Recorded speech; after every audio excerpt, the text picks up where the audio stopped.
امام علی علیہ السلام کی خدمت میں کچھ یہودی آئے اور وہ جانتے تھے کہ اللہ کے رسول علم کا شہر ہے اور علی دروازہ ہے، انا مدینۃ العلم وعلی بابھا۔ تو یہ اپنی طرف سے یہ سوچ کر آئے تھے کہ کسی طرح ہم نے امام علی علیہ السلام کو علمی بنیاد پر شکست دے دی تو اس سے مسلمانوں پر بہت غلط اثر پڑے گا، ہر طرف ہمارا ڈنکا بجنے لگے گا۔ تو انہوں نے منصوبہ بنایا، اور منصوبہ یہ بھی بنایا کہ ہم نہ صرف سوال کریں گے بلکہ ہم سوالات بھی ان کی کتاب قرآن سے نہیں اپنی کتاب توریت سے کریں گے۔ ایک شخص تھا جس کا نام تھا راسل جالود، اس کی قیادت میں یہ لوگ امام علی علیہ السلام کے پاس آئے اور کہنے لگے، اے علی، ہم نے آپ کے علم کا شہرہ بہت سنا ہے، ہم چند سوالات کرنا چاہتے ہیں، توریت سے کریں گے، اور اگر آپ نے سب کے سامنے ہمارے سوالات کے جوابات دے دیے ہم آپ کو باب العلم مان لیں گے۔ امام علی علیہ السلام مسکرا کے فرمانے لگے، اگر میں تمہارے سوالات کے جوابات دینے میں کامیاب ہو جاؤں تو اسلام قبول کر لو گے؟ یہودیوں نے کہا، جی بالکل کر لیں گے، اگر آپ نے جوابات دے دیے تو اس بات کی دلیل ہوگی کہ جس ذات سے آپ نے علم سیکھا ہے یقیناً وہ کوئی عام آدمی نہیں ہے بلکہ اللہ کی طرف سے بھیجا گیا کوئی رسول ہے۔ امام علی علیہ السلام نے فرمایا، پوچھو کیا پوچھنا چاہتے ہو؟ یہودی عالم نے مجمع کی طرف دیکھا اور علم کے تکبر سے بھرپور لہجے میں پہلا سوال کیا، اے علی یہ بتائیے وہ کون سی چیز ہے جو خدا کے لیے نہیں ہے؟ امام علی علیہ السلام نے مجمع کی طرف ایک نظر دوڑائی اور راسل جالود کی آنکھوں میں آنکھیں ڈال کر بغیر کسی توقف کے فرمایا، وہ چیز شرک ہے، اللہ ہر قسم کے چھوٹے بڑے شرک سے پاک ہے، وہ وحدہ لا شریک ہے۔ اگلا سوال، اے علی یہ بتائیے وہ کون سی جگہ ہے جہاں خدا ہے؟ امام علی علیہ السلام نے فرمایا، خدا ہر جگہ ہے۔ یہودی نے کہا، نہیں، اس سوال کا جواب اب ہماری کتاب سے دیجئے۔ امام علی علیہ السلام نے فرمایا، تم اپنی کتاب کو کھول کے دیکھو، کیا اس میں نہیں لکھا کہ موسیٰ علیہ السلام کے پاس ایک فرشتہ آیا؟ موسیٰ علیہ السلام نے پوچھا، کہاں سے آئے ہو؟ تو اس نے کہا، عرش سے قریب 7ویں آسمان سے آپ کے پاس حاضر ہوا ہوں۔ اتنے میں موسیٰ علیہ السلام کے پاس دوسرا فرشتہ آیا، موسیٰ علیہ السلام نے پوچھا، کہاں سے آئے ہو؟ اس نے جواب دیا کہ میں زمین کے 7ویں طبق سے آپ کے پاس آیا ہوں۔ موسیٰ علیہ السلام نے پہلے فرشتے سے پوچھا، 7ویں آسمان پر تمہارے قریب کون تھا؟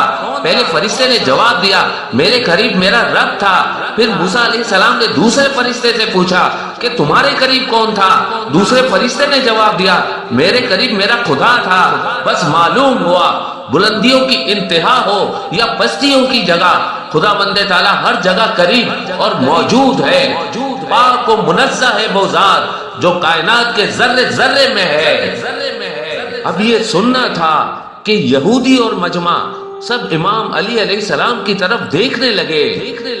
امام علی علیہ السلام نے مسکراتے ہوئے فرمایا، ہر چیز میرے رب کے قریب ہے، ہر چیز میرے رب کی دسترس میں ہے۔ اگلا سوال، وہ کون سی چیز ہے جو خدا کے قریب نہیں ہے؟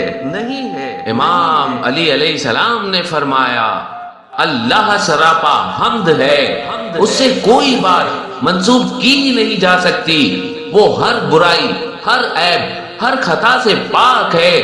ظلم وہ چیز ہے جو تمام برائیوں کی جڑ ہے، وہ میرے رب سے قریب نہیں ہے۔ ظلم وہ چیز ہے جو میرے رب سے بعید ترین ہے، اس لیے کہ وہ حقدار کو اس کا حق دیتا ہے، زیادہ دیتا ہے، اتنا زیادہ دیتا ہے کہ تمام عمر گناہوں میں گزارنے کے باوجود کوئی اس کے دربار میں حاضر ہو کے توبہ کر لے تو اس کو معاف کر دیتا ہے۔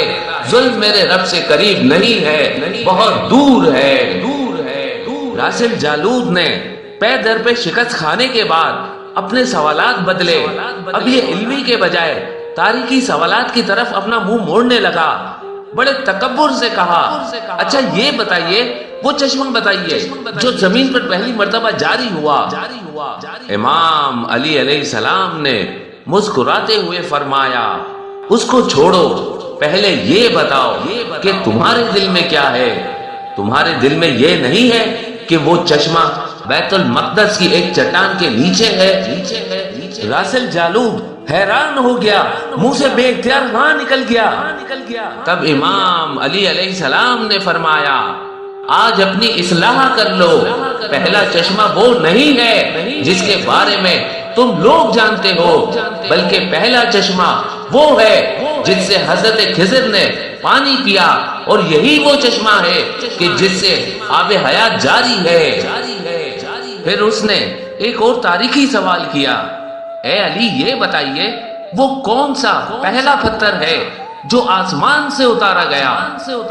تو پھر جواب سے پہلے امام علی علیہ السلام نے ایک جملہ کہا، یقیناً تمہارے مطابق اس کا جواب بیت المقدس میں نفس وہ پتھر ہے جس کے بارے میں تمہارا عقیدہ یہ ہے کہ وہ نفس کیے جانے والا پہلا پتھر ہے، لیکن تم یہ بات کیوں بھول جاتے ہو کہ خانہ کعبہ بیت المقدس سے کئی قدیم ہے، اور حجر اسود اسی وقت آسمان سے نازل کر کے خانہ کعبہ میں نفس کیا گیا تھا، وہ ہے پہلا پتھر۔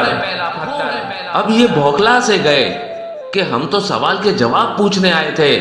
علی صرف سوالات کے جوابات نہیں بتا رہے، بلکہ پہلے وہ باتیں بتاتے ہیں جن پر ہمارا عقیدہ ہے، پھر ان باتوں کی نفی کرتے ہیں، پھر جواب بتاتے ہیں، اور اتنے دلیل سے بتاتے ہیں کہ ہم میں سے انکار کرنا کسی کے لیے ممکن ہی نہیں رہتا۔ مجمع سمجھ رہا تھا کہ اب بھی وہ یہودی ہے، حالانکہ امام علی علیہ السلام کے جوابات غیر محسوس طریقے سے ان کی یہودیت ختم کر رہے تھے اور ان یہودیوں کو اسلام کے قریب کرتے جا رہے تھے۔ اس کے بعد انہوں نے ایک سائنسی سوال پوچھا، اے علی یہ بتائیے وہ کون سی چیز ہے جو مسلسل کم اور زیادہ ہو رہی ہے؟ امام علی علیہ السلام نے فرمایا، غور نہیں کرتے؟ تم اپنے ماہ و سال پر غور کرو تو خود ہی اس کا جواب مل جائے گا۔ کوئی دن اگلے دن کے برابر نہیں ہوتا، اسی طرح گزشتہ رات اگلی رات سے چھوٹی بڑی ہوتی ہے۔ اگلا سوال پوچھا، زندہ رہنے کی پہچان سانس لینا ہے، کیا کائنات میں کوئی ایسی چیز بھی ہے جو زندہ بھی ہے لیکن سانس بھی نہیں لے رہی؟ اس سوال کے جواب کے لیے پورا مجمع ایک لمحے کے لیے غور و فکر کے سمندر میں ڈوب گیا۔ ہر ایک کی نظر امام علی علیہ السلام کے چہرے مبارک کی طرف ہے۔ امام علی علیہ السلام نے فرمایا، صبح جب نکلتی ہے تو سانس لیتی ہے، حالانکہ صبح نہ روح رکھتی ہے اور نہ وہ جاندار ہے۔ اگلا سوال، کہا یہ بتائیے زمین کا وہ کون سا مقام ہے جہاں پر سورج کی کرنیں ایک مرتبہ تو پڑی لیکن پھر اس کے بعد کبھی وہاں روشنی کی کوئی کرن نہ پڑی؟ امام علی علیہ السلام نے فرمایا، ہاں یہ سمندر کا وہ مقام ہے جہاں سے موسیٰ علیہ السلام اور ان کی قوم گزری تھی، اور وہ اللہ کے حکم سے دو حصوں میں تقسیم ہو گیا تھا، بس گزرتے ہوئے سورج کی کرنیں وہاں پر پڑی تھی، پھر اس کے بعد دوبارہ سورج کی کرنیں وہاں نہیں پہنچی۔ اگلا سوال کیا، وہ کون سی دو چیزیں ہیں جو ہمیشہ غائب رہتی ہیں، اور وہ کون سی دو چیزیں ہیں جو ہمیشہ حاضر رہتی ہیں؟ امام علی علیہ السلام نے فرمایا، آسمان و زمین کی طرف دیکھو، وہ تمہیں کبھی غائب نظر نہیں آئیں گے، وہ ہمیشہ حاضر رہتے ہیں۔ موت اور زندگی کو ڈھونڈو، ان کے بارے میں تمہیں کبھی پتہ نہیں چلے گا کہ وہ کہاں ہے اور کب آ جاتے ہیں۔ اگلا سوال، وہ کون سی چیز ہے جس کا خالق اللہ ہے اور اللہ ہی اس کے بارے میں سوال کرتا ہے؟ امام علی علیہ السلام نے فرمایا، حضرت موسیٰ علیہ السلام کے عصا کا خالق خود اللہ تعالیٰ ہی تھا، اور اس کے بارے میں موسیٰ علیہ السلام سے سوال کرنے والا بھی اللہ تعالیٰ ہی تھا۔ قرآن مجید کی ایک آیت کا ترجمہ ہے، اے موسیٰ یہ تیرے ہاتھ میں کیا ہے؟ یہ وہ چیز ہے جس کو اللہ نے بنایا، اللہ ہی نے اس کے بارے میں سوال کیا۔ اگلا سوال، بیت اللہ کا طواف ذی حیات کرتے ہیں جن کے اندر حیات ہوتی ہے، یا وہ کرتے ہیں جو جن ہو یا ملائکہ ہو؟ اے علی، کیا کبھی کسی بے جان شے نے بھی طواف کعبہ کیا ہے جو جاندار نہ ہو؟ اس نے طواف کعبہ کیا ہے؟ امام علی علیہ السلام نے فرمایا ہاں کیا ہے۔ وہ کشتی نوح ہے کہ طوفان کے دوران جب وہ اس مقام سے گزری جہاں پر بیت اللہ تھا تو کشتی نے بیت اللہ کے ساتھ چکر لگائے، بے جان چیز ہے، اور بیت اللہ کا طواف کیا ہے۔ اب اس کو لگا یہ تو کوئی بات ہی نہیں بن پا رہی، اب یہ اپنی آخری چال کی طرف بڑھا اور اپنے طور پر یہ سوچ بھی رہا ہے کہ اب میں یقیناً کامیاب ہو جاؤں گا۔ یا علی، کچھ سوالات پوچھنا چاہتا ہوں، جوابات دیجئے گا۔ آپ نے فرمایا پوچھو، میں زمین کے رستوں سے زیادہ آسمانوں کے رستے جانتا ہوں، پوچھو۔ یہودی نے پوچھا یا علی وہ کون سا ایک ہے جس کا دو نہیں؟ فرمایا اللہ ایک ہے جس کا دو نہیں۔ پوچھا کون سے دو ہیں جن کا تیسرا نہیں؟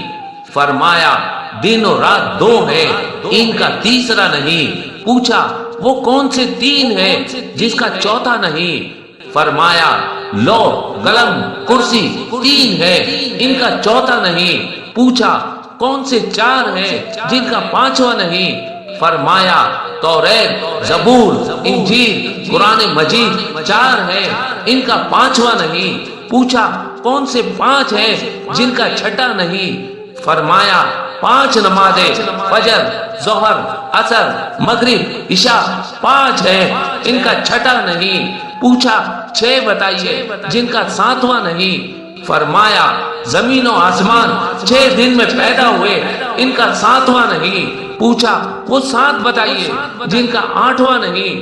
فرمایا میرے رب نے 7 آسمان بنائے ہیں، ان کا 8واں نہیں۔ پوچھا وہ 8 بتائیے جن کا 9واں نہیں؟ فرمایا عرش کو 8 فرشتوں نے اٹھایا ہوا ہے، ان کا 9واں نہیں۔ پوچھا 9 بتائیے جن کا 10واں نہیں؟